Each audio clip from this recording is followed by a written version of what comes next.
ഇനി സ്കൂൾ തുറക്കാൻ പോവുകയാണ്. ഈ പാഠപുസ്തകങ്ങളൊക്കെ തന്നെ ഒപ്പം ഇതിനിടയിൽ തന്നെ ഈ ചോദ്യപേപ്പർ, അതിൻ്റെ വാല്യുവേഷൻ, അതിനുള്ള അധ്യാപകരുണ്ട്. ഇവർക്കൊന്നും തന്നെ ശമ്പളം കൊടുക്കാൻ കഴിയാത്ത ഒരവസ്ഥയിലാണ് എത്തി നിൽക്കുന്നത്. അത്തരത്തിലൊരു വാർത്ത ഉണ്ട്. പാഠപുസ്തക സൊസൈറ്റികളുടെ ചുമതലയുള്ള അധ്യാപകരെ സർക്കാർ പ്രതിസന്ധിയിലാക്കുകയാണ് ചെയ്യുന്നത്. ദസ്ന സുരേഷ് ഉണ്ട്. Dasna, good morning.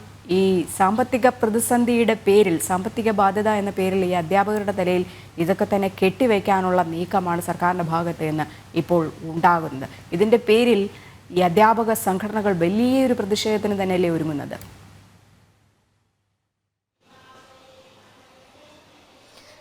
Rajani, good morning. Rajani സൂചിപ്പിച്ചതുപോലെ തന്നെ അധ്യാപകർ വിവിധ പ്രശ്നങ്ങൾ അഭിമുഖീകരിക്കുന്ന ഒരു സാഹചര്യമാണ് നിലവിലുള്ളത്. നമുക്കറിയാം, പുനർമൂല്യനിർണ്ണയത്തിൻ്റെ അടക്കമുള്ള തുകകൾ അധ്യാപകർക്ക് ഇനിയും ലഭ്യമാകാനുണ്ട്. കഴിഞ്ഞ വർഷത്തെ പുനർമൂല്യനിർണ്ണയം നടത്തിയ തുകയൊക്കെ തന്നെയും ഇനിയും ലഭ്യമാകാനുണ്ട് എന്നതാണ് മറ്റൊരു വസ്തുത. ഇതിനെതിരെ അധ്യാപക സംഘടനകൾ കഴിഞ്ഞ ദിവസങ്ങളിലൊക്കെ തന്നെയും രംഗത്തെത്തുന്ന ഒരു സാഹചര്യം ഉണ്ടായിരുന്നു.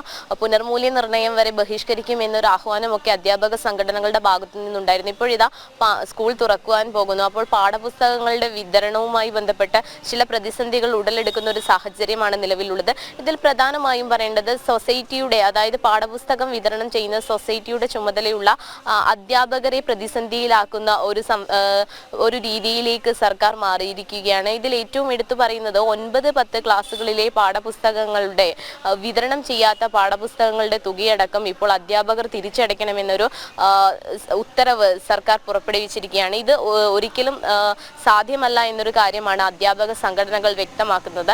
അവർ എടുത്തു പറയുന്നത്, മുൻപൊക്കെ തന്നെയും കൃത്യമായും സൊസൈറ്റികളിലേക്ക് പുസ്തകങ്ങൾ നേരിട്ട് എത്തിക്കുന്ന ഒരു രീതിയായിരുന്നു നേരിട്ട് എത്തിക്കാതെ സൊസൈറ്റികൾ വഴി എടുക്കുന്ന ഒരു രീതിയാണ് ഉണ്ടായിരുന്നത്. എന്നാൽ ഇപ്പോൾ നേരിട്ട് പാഠപുസ്തകങ്ങൾ എത്തിക്കുന്നത് വഴി വിതരണം ചെയ്യാത്ത ധാരാളം പാഠപുസ്തകങ്ങൾ കെട്ടി നിൽക്കുന്ന ഒരു സാഹചര്യം ഉണ്ടാകുന്നു.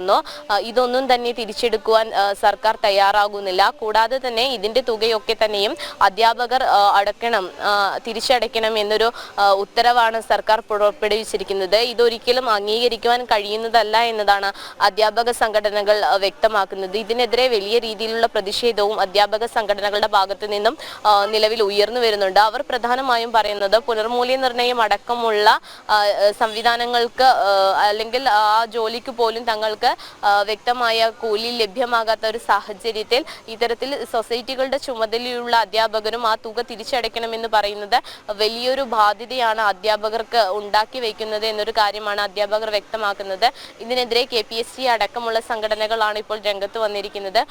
ഒരുപക്ഷെ ഈ ഉത്തരവ് അല്ലെങ്കിൽ ഇത്തരത്തിൽ ഈ തുക തിരിച്ചടയ്ക്കണമെന്ന ഉത്തരവ് റദ്ദാക്കിയില്ലെങ്കിൽ വലിയ രീതിയിലുള്ള പ്രതിഷേധത്തിലേക്ക് തങ്ങൾ കടക്കുമെന്നും അധ്യാപക സംഘടനകൾ വ്യക്തമാക്കുന്നു. എന്തായാലും രജനി സൂചിപ്പിച്ചതുപോലെ തന്നെ ഇനി സ്കൂൾ തുറക്കുവാൻ പോകുന്നു. ഒരുപക്ഷെ അധ്യാപകർ ഇത്തരത്തിലുള്ള കടുത്ത പ്രതിഷേധത്തിലേക്ക് മാറുകയാണെങ്കിൽ വലിയൊരു പ്രതിസന്ധിയിലേക്കായിരിക്കും വിദ്യാഭ്യാസ മേഖല എത്തുക എന്ന് തന്നെ നമുക്ക് വ്യക്തമായി പറയാൻ കഴിയും. രജനി, ശരി.